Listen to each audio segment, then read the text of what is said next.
नमस्कार मित्रांनो, आपण पाहू शकता विरार ईस्ट वेस्ट या ब्रिजच्या ठिकाणी ईस्ट साईडच्या असलेला जो गर्डर आहे. वसई विरार महानगरपालिकेने अवजड वाहने जाण्यासाठी टाकलेला हा जो गर्डर आहे, हा दुपारी 2च्या सुमारास एका टेम्पोवाल्याकडून त्या ठिकाणून अवजड वाहने जाण्यास मनाई असताना सुद्धा एक टेम्पोवाला या ठिकाणून जात असताना हा जो गर्डर आहे तो वन साईड कोसळला आणि कोसळल्यानंतर या ठिकाणची वाहतूक जी आहे ती पूर्ण थांबवण्यात आली. वाहतूक पूर्ण ज्या शहरामध्ये वाहतूक जाम झाली.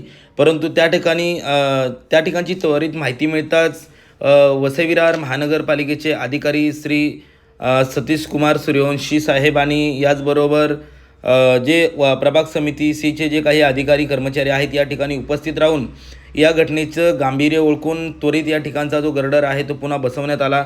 खरं तर ह्या ठिकाणावरून अवजड वाहनांना बंदी असताना सुद्धा या ठिकाणावर अवजड वाहने कशी जातात किंवा कशा प्रकारे सोडली जातात यावर प्रश्नचिन्ह निर्माण झालेला आहे.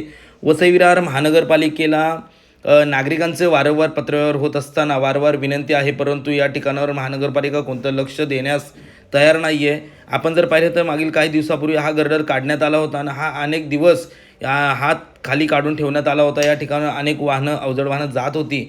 हा ब्रिज अवजड वाहनांसाठी नसल्याकारणे याची परिस्थिती खूप गंभीर आहे, परंतु याकडे वसई विरार महानगरपालिका प्रशासन दुर्लक्ष करते का असा प्रश्न निर्माण झालेला आहे.